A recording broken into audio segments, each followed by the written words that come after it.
14 cazas alemanes, un piloto estadounidense, y una decisión que se tomará en segundos, pero será recordada durante décadas.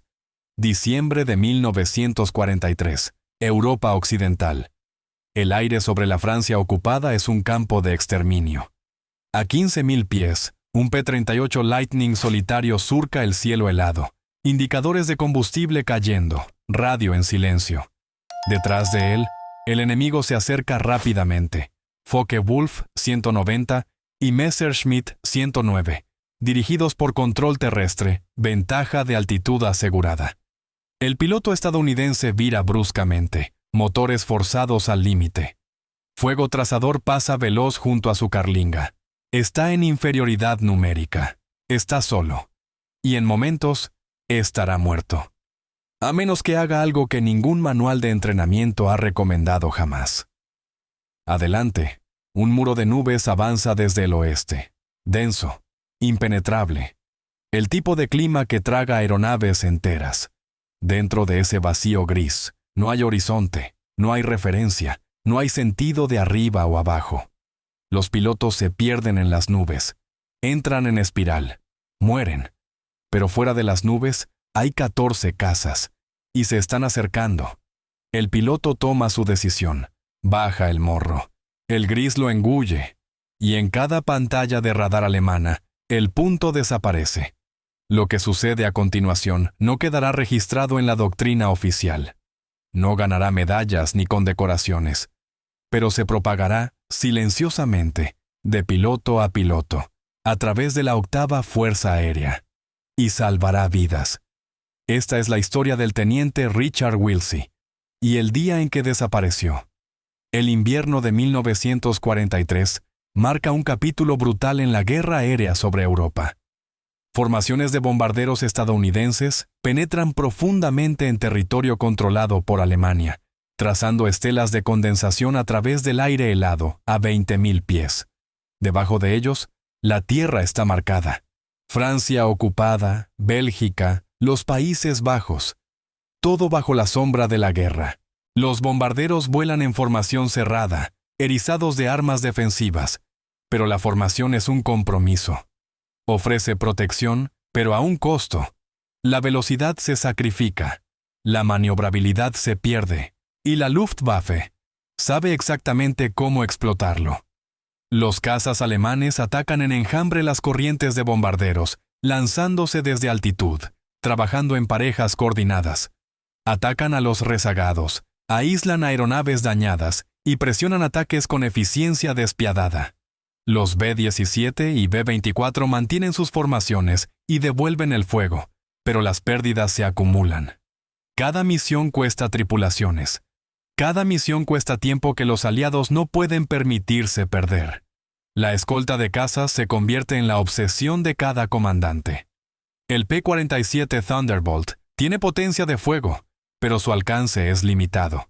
El P-51 Mustang, con su largo alcance y agilidad, todavía está a meses de un despliegue generalizado.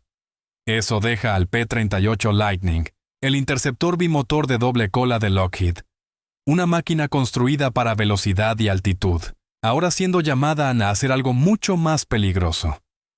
Sobrevivir solo, en lo profundo del espacio aéreo hostil, contra probabilidades abrumadoras. El Lightning es una aeronave inusual. 2 motores Allison montados en largas colas. Una góndola central que alberga la cabina y el armamento de proa. 4 ametralladoras calibre 50 y un cañón de 20 milímetros. Tren de aterrizaje triciclo. Hélices contrarrotantes que eliminan el par motor en el despegue. Asciende rápidamente, desciende más rápido, y en vuelo nivelado, es estable como una plataforma. Pero en un combate de giros, tiene dificultades. Los alerones son pesados. La tasa de alabeo es lenta. Contra un Messerschmitt 109 o un Focke-Wulf 190, el Lightning está en desventaja en combate cercano. Los pilotos confían en la aeronave completamente o desconfían de ella por completo. Hay poco término medio. La cabina ofrece visibilidad sin igual. Una carlinga de invernadero que proporciona casi 300 grados de vista. Pero esa misma transparencia se convierte en una responsabilidad. Cada enemigo puede verte. Y en los cielos sobre la Europa ocupada, ser visto a menudo significa ser objetivo. En esta particular mañana de diciembre, un pequeño grupo de P-38 del 55 Grupo de Caza despega de New Hampstead, encargado de escoltar una formación de B-17, que regresa de un ataque cerca de la frontera alemana. Los bombarderos están deteriorados, combustible bajo, algunos dejando estelas de humo, otros cojeando con motores dañados. Los cazas tejen por encima de ellos, escaneando el horizonte. Los pilotos saben lo que viene. Solo es cuestión de cuándo. El ataque llega a 15.000 pies. Un enjambre de cazas alemanes asciende desde la neblina abajo, dirigidos por controladores terrestres. El enemigo tiene altitud. El enemigo tiene números. Los P-38 rompen formación para enfrentarse. El cielo se fractura en duelos individuales. Cada piloto solo en una geometría de velocidad, ángulo y munición. Un piloto de Lightning, separado de su vuelo, se encuentra acorralado. 2 cazas en su cola. 2 más descendiendo desde arriba. Empuja las palancas de potencia hacia adelante. Los Allison gemelos rugen. Pero el P-38 es pesado. Tanques de combustible aún medio llenos. Los alemanes cierran la brecha. Balas trazadoras pasan velozmente junto a su carlinga, rayos brillantes contra el cielo gris. Vira bruscamente, jalando fuerzas G que nublan su visión. La estructura aérea cruje, pero aguanta. Y entonces lo ve. Un muro de nubes, denso y bajo, avanzando desde el oeste. No un velo delgado, sino una masa sólida, del tipo que traga luz y distancia. Calcula en segundos. 14 cazas, sin apoyo, combustible limitado, una opción. Baja el morro y vuela directamente hacia el gris. Su nombre es Richard Willsey. Hace 6 meses, era un estudiante de ingeniería en la Universidad de Michigan. Creció en Grand Rapids, hijo de un fabricante de herramientas y matrices que le enseñó a pensar en tolerancias y holguras, a ver la maquinaria no como magia, sino como lógica hecha física. Willsey aprendió a volar en 1941, en un aeródromo civil a las afueras de Detroit, en un Piper Cub que traqueteaba y guiñaba con vientos cruzados. Lo amó inmediatamente, no el romance del vuelo, sino la resolución de problemas, la negociación constante entre aire, metal e intención. Cuando llegó la guerra, se alistó en las fuerzas aéreas del ejército. Fue enviado a California para entrenamiento básico de vuelo. Voló solo en un PT-17 Starman, hizo la transición al AT-6 Texan y fue seleccionado para cazas. Sus instructores notaron su calma bajo presión, su capacidad para compartimentar el miedo y enfocarse en el proceso. No volaba con bravuconería, volaba con precisión. El P-38 le fue asignado en el verano de 1943, en una base de entrenamiento en Nevada. La primera vez que subió a la cabina, sintió la extrañeza de ella. El morro se extendía delante de él, erizado de armas. Los motores se sentaban lejos en las alas, su sonido amortiguado por la distancia. No había par motor en el despegue. Se sentía menos como volar un avión y más como pilotar una plataforma, estable, desprendida. Pero el Lightning tenía peculiaridades. Los motores Allison eran temperamentales en clima frío. Los turbocompresores podían fallar a gran altitud. La palanca de control requería músculo, y la cabina, con toda su visibilidad, se volvía amargamente fría por encima de 20.000 pies. Willsey aprendió a manejar cada defecto, a anticipar y compensar. Estudió los sistemas de la aeronave de la manera en que su padre había estudiado planos, memorizando presiones, temperaturas, límites. Para cuando llegó a Inglaterra en noviembre de 1943, había registrado más de 300 horas en el P-38. No era el piloto más agresivo de su escuadrón, no era el de mayor puntuación, pero era metódico. Creía que la supervivencia en combate no se trataba de coraje o suerte. Se trataba de información, disciplina y la disposición de pensar mientras el mundo intentaba matarte. Su primera salida de combate fue sin incidentes. En la segunda, observó un B-24 desintegrarse en el aire, destrozado por fuego antiaéreo. En la tercera, disparó sus armas por primera vez, una larga ráfaga a un 109 distante que rodó alejándose intacto. No reclamó una victoria. No sintió decepción. Solo sintió el peso de cuánto todavía necesitaba aprender. Los otros pilotos lo respetaban. Era tranquilo, pero no retraído. Escuchaba más de lo que hablaba. Cuando ofrecía una opinión, generalmente era técnica, fundamentada en algo que había leído u observado. Algunos de los pilotos más jóvenes lo encontraban excesivamente cauteloso. Los mayores lo reconocían como alguien que podría realmente sobrevivir. Wilsey no se consideraba a sí mismo cauteloso. Se consideraba realista. El P-38 era rápido, bien armado y resistente, pero no era invencible. En un combate de giros contra un 109 o un 190, estaba en desventaja. A los pilotos estadounidenses se les había enseñado a usar velocidad y altitud, a atacar en picada y alejarse, a evitar enfrentamientos prolongados. Pero en la práctica, sobre territorio hostil, solo y en inferioridad numérica, esas tácticas a menudo fallaban. Wilsey pasaba sus tardes leyendo informes de inteligencia, estudiando resúmenes de acciones posteriores de otros grupos. Notaba patrones. Los cazas alemanes preferían atacar desde arriba y por detrás, lanzándose desde el sol. Trabajaban en parejas, uno enfrentándose mientras el otro se posicionaba para la matanza. Eran disciplinados, entrenados y conocían las limitaciones del P-38. También notó algo más. La mayoría de los pilotos estadounidenses, cuando eran atacados, intentaban luchar. Viraban, ascendían, descendían, maniobra agresivamente. Y muchos de ellos morían haciéndolo. Los que sobrevivían a menudo lo hacían rompiendo contacto, negándose a entrar en combate por completo. Pero romper contacto en cielos despejados contra múltiples atacantes era casi imposible. Los cazas alemanes eran más rápidos en picada, más ágiles en giros.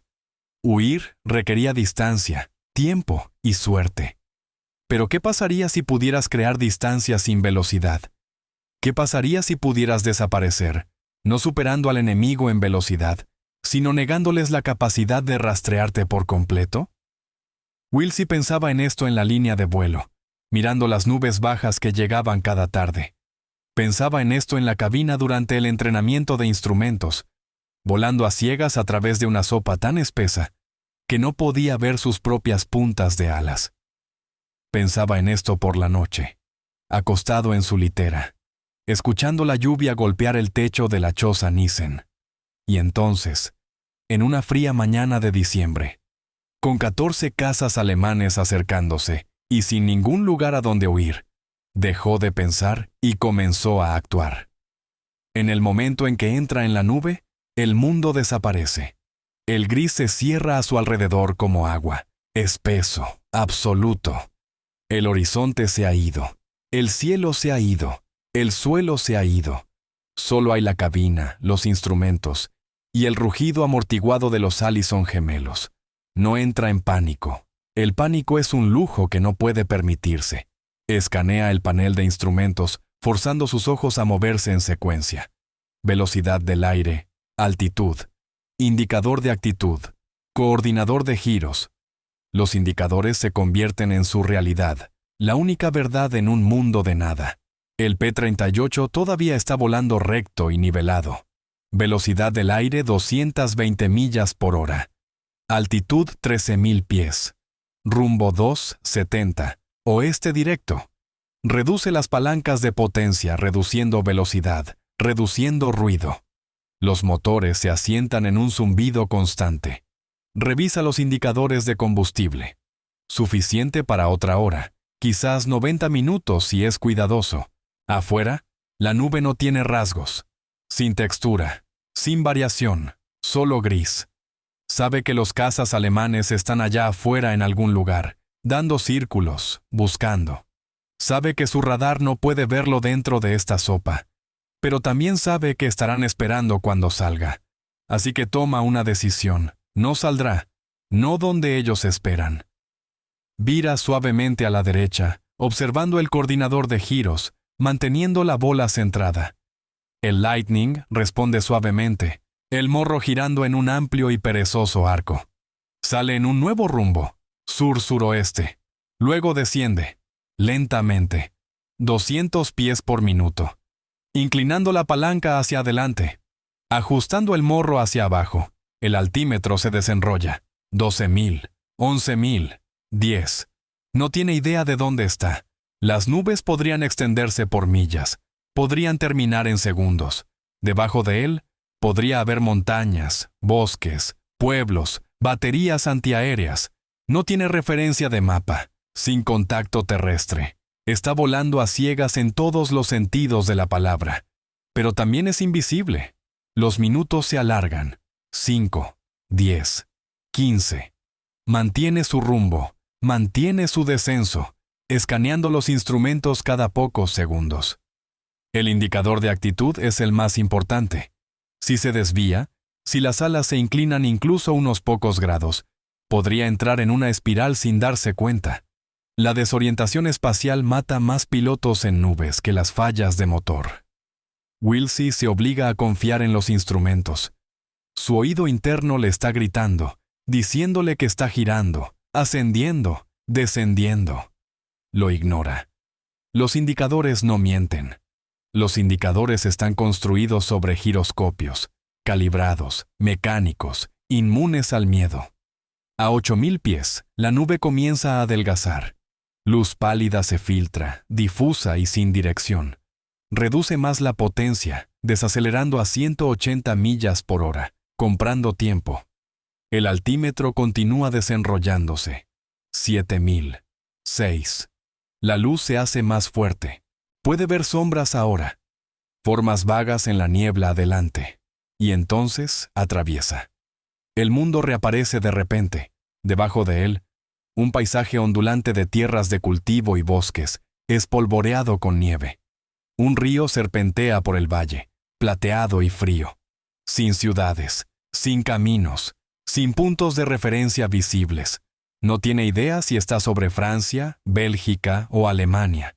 Revisa su brújula, todavía suroeste. Escanea el cielo, cabeza girando, buscando estelas de condensación, manchas oscuras, cualquier señal del enemigo. Nada. Se quedó en la nube durante 23 minutos. En ese tiempo, viajó casi 80 millas en un rumbo que los alemanes no podían predecir. Descendió por debajo de su altitud de búsqueda. Salió en una ubicación que no tenían razón para patrullar. No lo superó en velocidad. No lo superó en combate. Simplemente dejó de existir. Por primera vez desde que comenzó el enfrentamiento, Willsey se permite respirar. Sus manos están firmes. Su ritmo cardíaco está elevado, pero controlado. Todavía está en lo profundo del territorio enemigo. Todavía solo. Todavía bajo en combustible. Pero está vivo. Gira hacia el oeste, hacia Inglaterra, hacia casa, y comienza el largo vuelo de regreso. El interrogatorio ocurre 6 horas después en una habitación fría en New Hampstead. Willsey se sienta frente al oficial de inteligencia, un capitán con gafas de alambre y un bloc de notas. El capitán hace las preguntas estándar. Hora del enfrentamiento, número de aeronaves enemigas, dirección del ataque, munición gastada, reclamaciones. Willsey responde cada una cuidadosamente. Describe el ataque inicial, la separación de su vuelo, la decisión de entrar en la nube. No embellece, no dramatiza, presenta hechos, horas, altitudes. El capitán escribe todo. Cuando Willsey termina, el capitán levanta la vista. Hace la pregunta que todo piloto teme. ¿Alguien te vio salir? ¿Alguien confirmó tu posición? No, dice Willsey. Estaba solo. El capitán asiente. Cierra su bloc de notas. Le dice a Willsey que tiene suerte.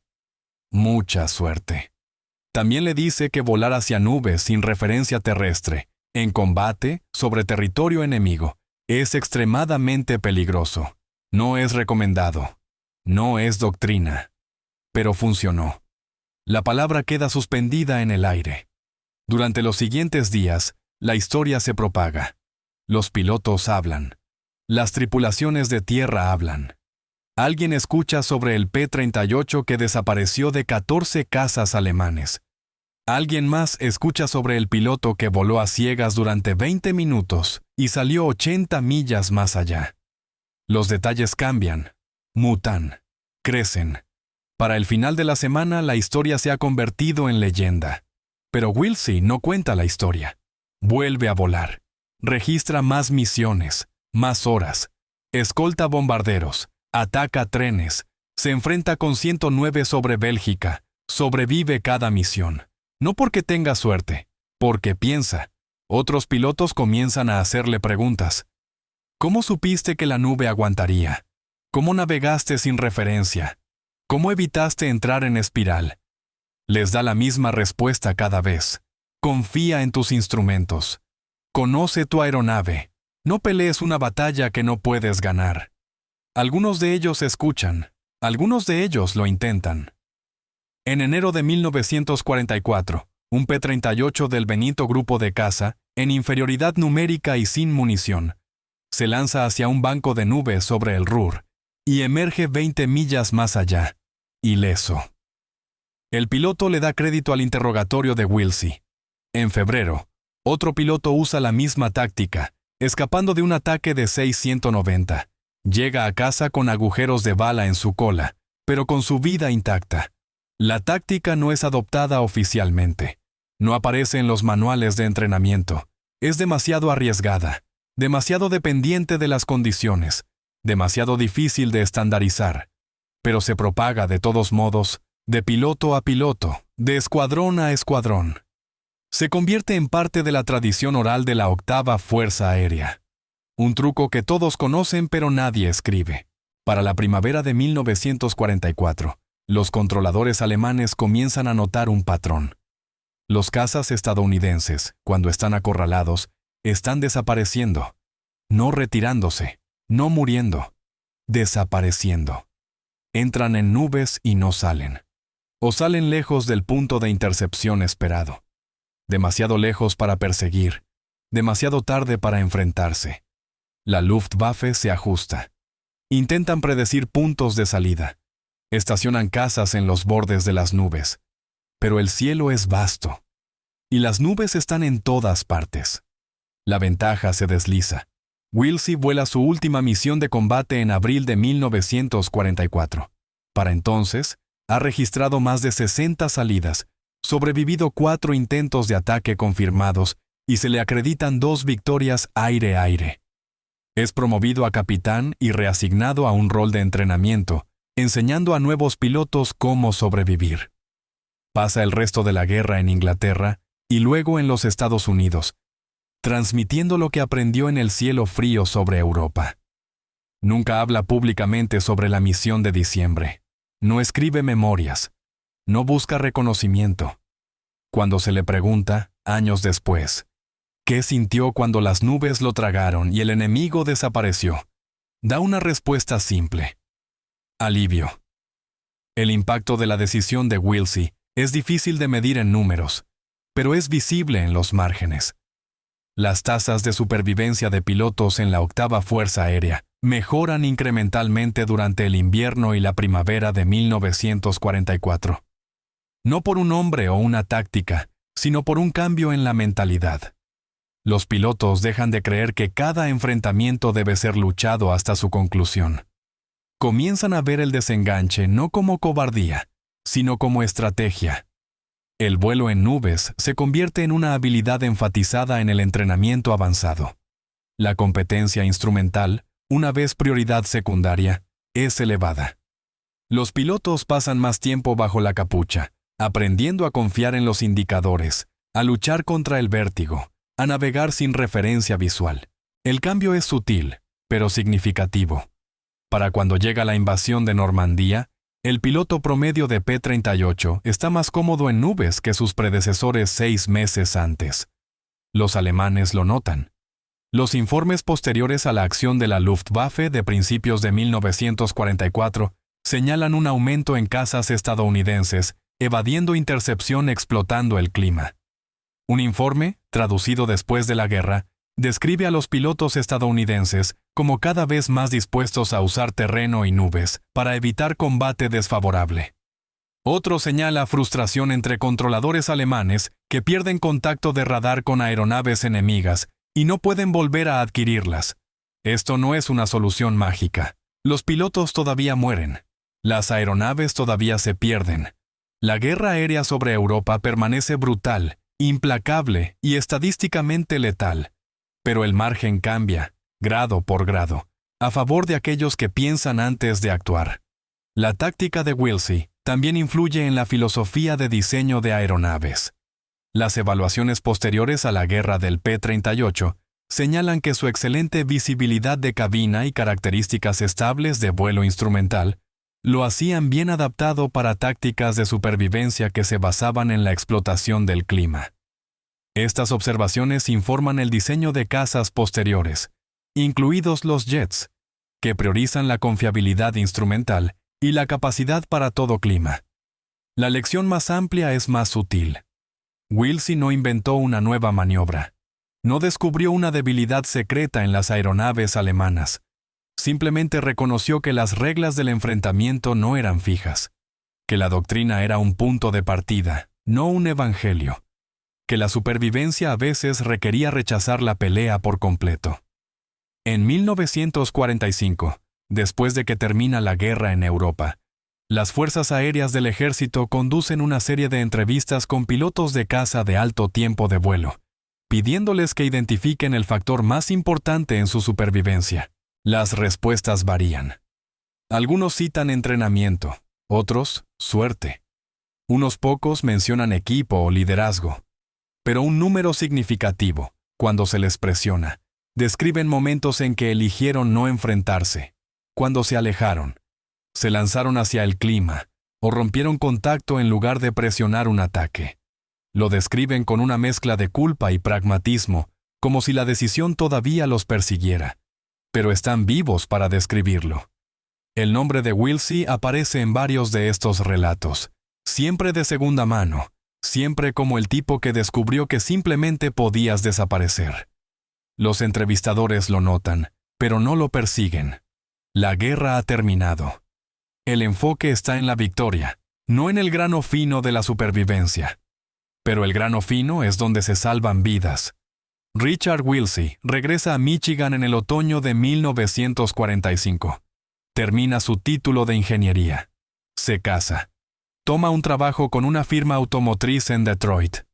Diseña herramientas para líneas de ensamblaje. Cría 3 hijos. Vive tranquilamente en un suburbio donde nadie sabe que voló cazas en la guerra.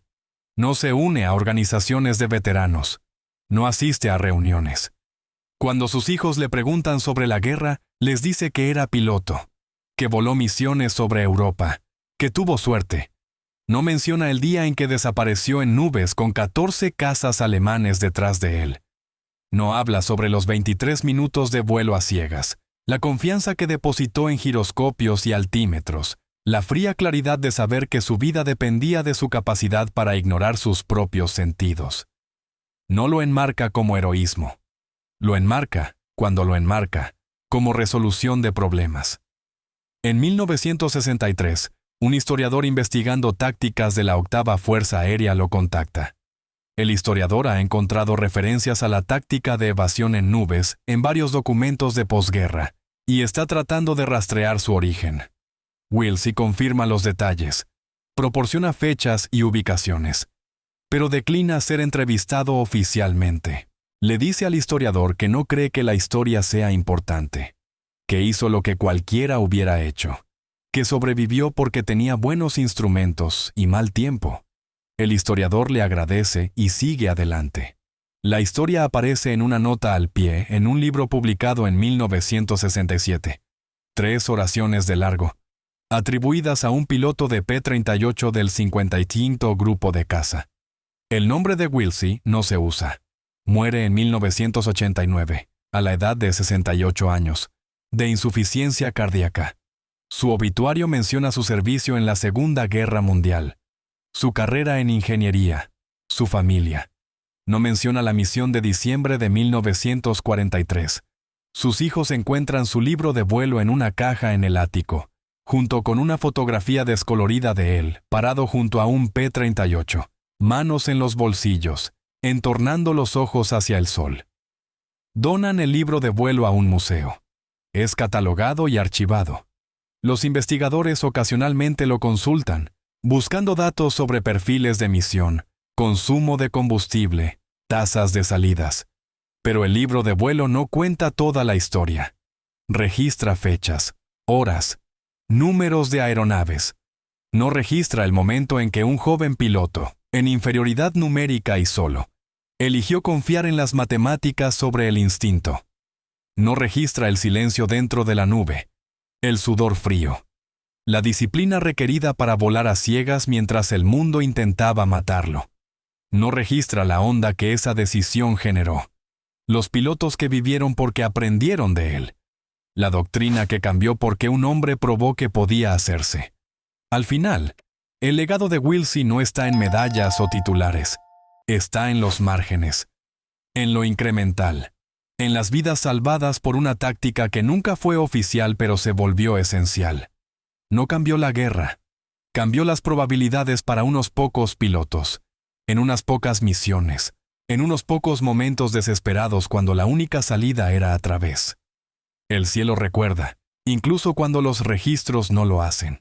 Y en algún lugar de los archivos, en las notas al pie y los libros de vuelo descoloridos, la historia sobrevive, no como leyenda, sino como verdad. Un solo P-38, 14 cazas alemanes, y un muro de nubes que se convirtió en una puerta a la supervivencia. No desapareció. Calculó. Y en ese cálculo, encontró un camino a casa. Hay miles de historias como esta. Decisiones tomadas en segundos. Vidas salvadas por un pensamiento que se rehusó a seguir el guión. La mayoría de ellas nunca fueron escritas. La mayoría de ellas murieron con los hombres que las vivieron. Pero algunas sobrevivieron, en libros de vuelo, en notas al pie, en las conversaciones silenciosas entre pilotos que comprendían lo que significaba elegir supervivencia sobre gloria. Si dejamos de buscarlas, desaparecen.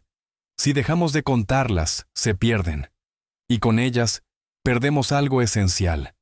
El conocimiento de que el coraje no siempre es ruidoso, que la supervivencia no siempre es simple, y que las decisiones más importantes a menudo son las que nadie ve.